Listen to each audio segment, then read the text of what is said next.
Eu sou a professora Regina e hoje nós estamos aqui para uma aula do 8º ano. E eu quero recordar com você um assunto bem legal que você teve no ano passado, que é o desenho de observação, desenho de memória e desenho de criação. E primeiro eu quero lembrar você o que é um desenho.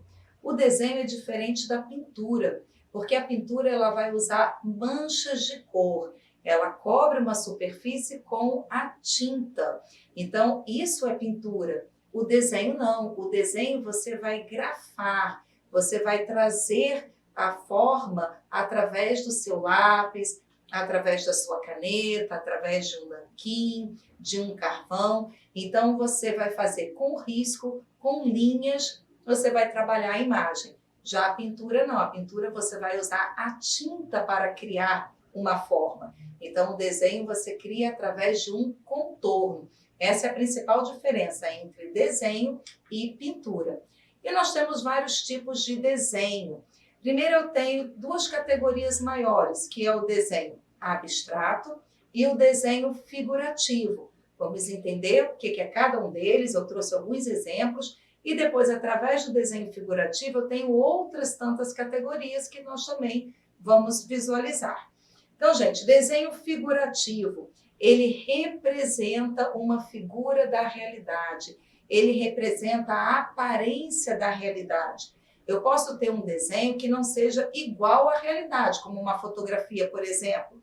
Mas lembra que comigo, se eu tenho uma placa de trânsito e você olha na placa de trânsito um desenho que tem uma esfera, né, um círculo, e aí você tem uns pauzinhos para baixo, 2 de um lado e 2 em cima. Você pode dizer assim, mas isso está me lembrando o desenho de uma pessoa. Você sabe que naquela placa de trânsito está dizendo que é a travessia de pedestres. Naquele desenho da placa de trânsito, ele não é real, mas ele lembra a realidade. Então, todo desenho que faz uma relação com a realidade, seja objetos, pessoas ou animais, é considerado um desenho figurativo, ele tem uma figura. E o desenho abstrato, ele não mostra a realidade. O desenho abstrato é apenas usando linhas, formas geométricas, manchas de cores, pode trabalhar texturas, mas ele não representa algo real, não representa animais, objetos ou pessoas. E eu tenho alguns exemplos aqui, eu quero que você observe comigo. Nesse slide eu trago 3 imagens figurativas. Observe que nenhuma delas é uma foto.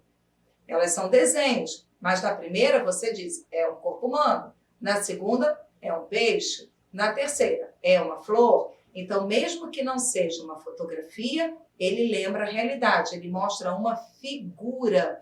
Então, você consegue definir e dizer que figura é aquela. Agora, nesse outro slide, que eu quero que você acompanhe comigo, eu tenho desenhos abstratos. Então, observe, o primeiro desenho é um lápis, é uma mesa, uma carteira, é um objeto, é um copo? Não, são apenas o quê? Formas geométricas combinadas entre si, que dão sensações, podem dar sensações de movimentos, sensações de alegria, de tristeza, de acordo com as cores que são colocadas, mas eles não representam a realidade. Então, quando eu combino apenas linhas e cores ou formas geométricas, eu tenho um desenho abstrato. Eu tenho 2 artistas importantes que eu quero também que você observe, são artistas mundialmente conhecidos e que trabalham a arte abstrata. O primeiro é o Wallace Kandinsky, nessa composição número 7. Observe que ele nem dá um nome. Às vezes, quando você tem um desenho de uma paisagem, você vai dizer paisagem ao ar livre, paisagem das montanhas. Aqui não, ele diz composição. O outro artista é Pierre Mondrian, e ele trabalha uma composição que ele diz composição vermelho, amarelo e azul. Então, Kandinsky trabalha linhas, curvas, aleatórias, e Pierre Mondrian vai trabalhar linhas retas, tanto verticais como horizontais. Então, são 2 artistas super importantes e que trabalham o desenho abstrato. E agora eu convido a você a observar as etapas de um desenho figurativo. E nós temos a primeira, que é o desenho de observação. Eu olho alguma coisa e tento reproduzir aquela paisagem, aquele elemento que eu estou olhando, desenhando isso num papel. Observe aqui comigo que eu tenho uma paisagem de uma praia e uma pessoa com um caderno. Ele sentou diante daquela paisagem, observou como é que estão os elementos, a linha do horizonte, o céu, e foi desenhando. Então, isso é desenho de observação. Eu vejo e eu desenho. Você, com certeza, aqueles que gostam de desenho, já começaram a fazer desenho de observação, olhando um mangá e tentando desenhar igual, olhando um objeto, tentando desenhar igual. Gente, o desenho de observação é super importante para desenvolver a habilidade do artista. Através do desenho de observação, você conhece aquele artista, a capacidade dele interpretar o mundo, dele trabalhar as cores, dele trabalhar a luz e a sombra, ele trabalhar o volume, a perspectiva, todos esses elementos que são importantes para a leitura de uma imagem. O artista, quando faz através da observação, ele se desenvolve e você consegue definir a característica, a personalidade daquele artista e ele vai se tornar importante ou não, dependendo do trabalho que ele constrói.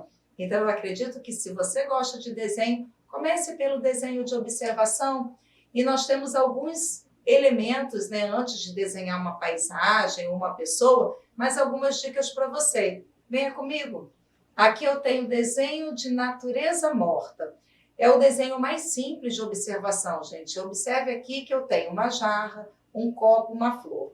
Desenho de natureza morta, por definição, ele é um desenho que eu tenho elementos inanimados. Então, eu posso ter instrumentos musicais, posso ter livros, taças de vidros, garrafas, jarras, porcelanas, frutas, flores, e eles são mais fáceis de desenhar.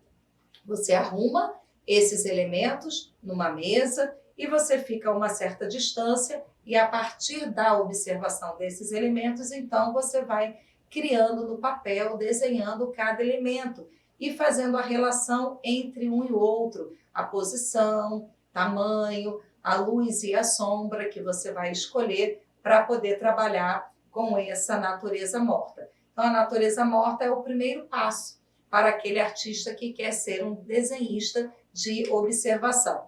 O outro é o modelo vivo. Acompanhe comigo nesse slide.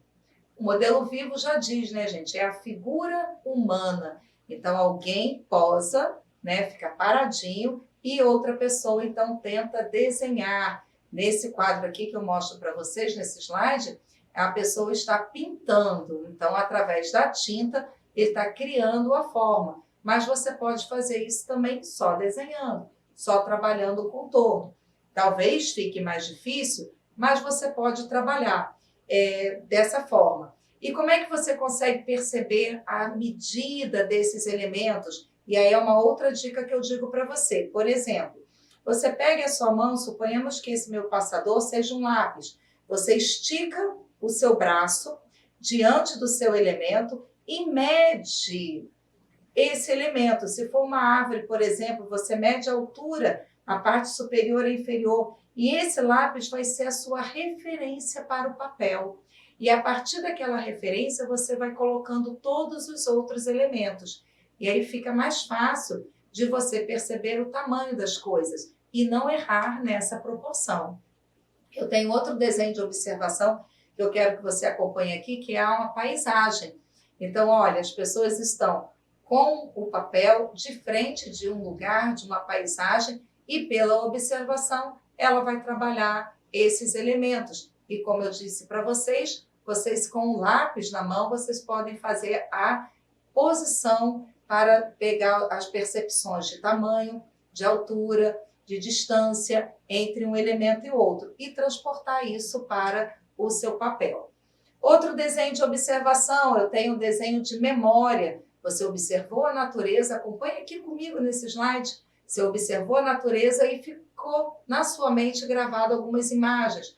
Então aqui eu tenho uma cidade, ruas, casas, eu tenho uma pessoa assim meio estilizada, mas essas imagens estão na sua memória, estão guardadas na sua memória, as cores. E quando você coloca no papel, talvez não seja igualzinho o que você observou na realidade, mas foi os estímulos que ficaram guardados no seu subconsciente e você traz à tona na hora que você está desenhando e buscando essas imagens lá na sua mente. Outro desenho também é o desenho de criação. E aí você vai juntar o desenho de observação, você vai juntar o desenho de memória e você vai criar, você vai inovar.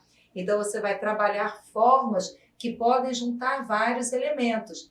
Olha aqui nesse slide agora, eu tenho os personagens, né, das histórias em quadrinhos, personagens de anime, personagens de jogos, todos eles são desenho de criação. Aqui eu tenho um ser humano, mas eu tenho também um abacaxi, eu tenho personagens dessas histórias em quadrinhos, dos jogos, que eles são de criação, não existem.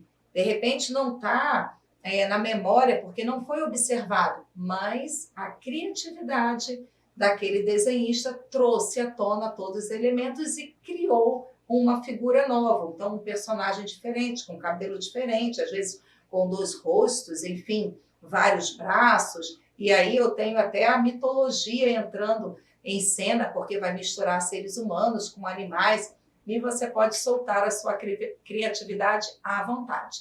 E agora eu vou te desafiar a um trabalho, justamente. Vamos fazer um desenho maravilhoso, ou melhor, vamos fazer mais de um. Observe aqui nesse slide, acompanhe comigo que eu deixo para você. Primeiro eu digo assim, desafio você a criar um exemplo de cada desenho que nós estudamos nessa aula. Primeiro um desenho figurativo, pode ser de observação ou memória. Eu sugiro que você faça uma natureza morta, né? Aquele desenho de observação com uma mesa. Pode também fazer um desenho abstrato. Nesse desenho abstrato, um deles usa só linhas, assim como Pierre Mondrian trabalhou só as linhas e as cores. No outro, você pode trabalhar o desenho abstrato como Kandinsky, que trabalha linhas curvas, manchas de cores e vai trabalhando a sensação do volume, a sensação do movimento com essas linhas e cores. Eu deixo aqui esse trabalho para você, tenho certeza que você vai gostar e o seu trabalho vai ficar muito bom. Gente, hoje nós ficamos por aqui. Essas e outras atividades você vai encontrar no Portal Eduque. Depois compartilhe com o seu professor e os seus colegas. Muito obrigada pela atenção e até a próxima.